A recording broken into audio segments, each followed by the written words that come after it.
Good morning, and welcome to our continuing series on homeopathy with our beloved Dr. Pachegaonkar.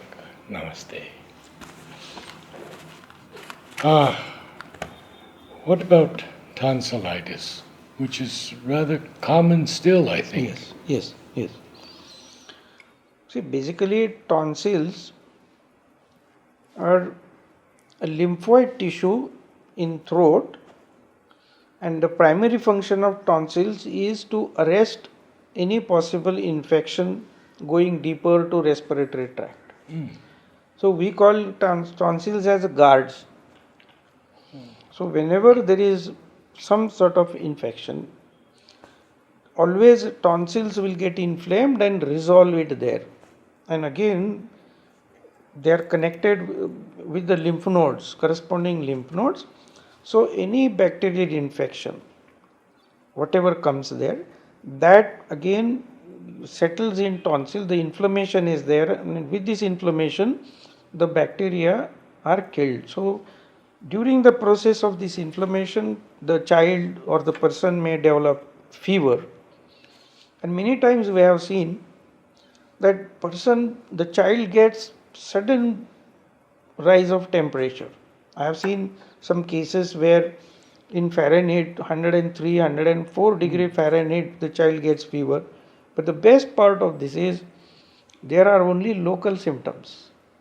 The general toxicity will not be there. The child will have fever of say 103 degree, 4 degree Fahrenheit, but there would be no body ache. Otherwise, the child is normal, barring throat pain, throat congestion, or even purulent lesions on tonsils. Nothing else will be there. So it is what we call a local infection. And nowadays even ENT surgeons have realized this. But earlier, say 1950 to around 1980, They were removed. yes, there was I a common know fashion about this, yes. that any time any child coming down with tonsillitis, they would just remove it. But they were removing the guard. And then later on, they were becoming more and more susceptible to bronchitis or even pneumonitis.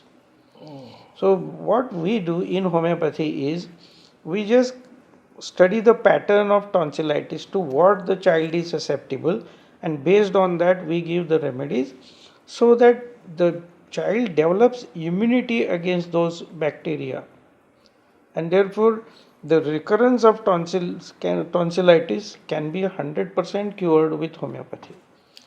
Whereas we have seen that the children who have gone through tonsillectomy, they come down with so many other illnesses subsequent to tonsillectomy. Then there is one more lymphoid tissue which is just beside the tonsils in a retropharyngeal area, what we call adenoids. That is again the similar lymphoid tissue. That adenoids also, if adenoids removed, again same way. So now ENT surgeons, earlier they were removing tonsils as well as the adenoids, and they have done blunders by doing that.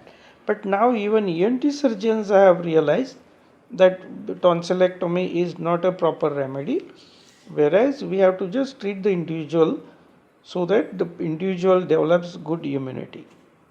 Generally, people who have tendency to have tonsillitis, we suggest that while drinking water or eating food, you should not eat too much cold. It should be closer to our body temperature. So if children are fond of chilled water or ice creams, they should drink plain water first and then chilled water. Then ice creams and all also, they can eat normal food, and with full stomach they can eat ice cream, because when you eat food, lot of salivation follows. If you eat food say in 10 minutes, another 30 minutes the salivation goes on going to stomach for digestion. So if one eats ice cream or cold thing after food as a terminal, that's what we call dessert, should be taken as a terminal part of meal if it is chilled. Yes. So there the harm is not done much.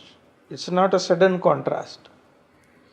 So there is nothing to worry about tonsillitis. You just take it as a tendency and treat it, and the person never gets similar complaints. Rather, there would be a healthy function of lymphoid tissue. So in future, so without developing tonsillitis, the infections will be arrested. Thank you so much.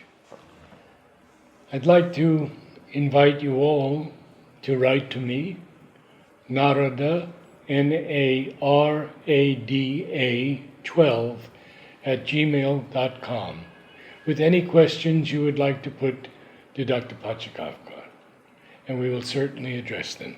Thank you, sir.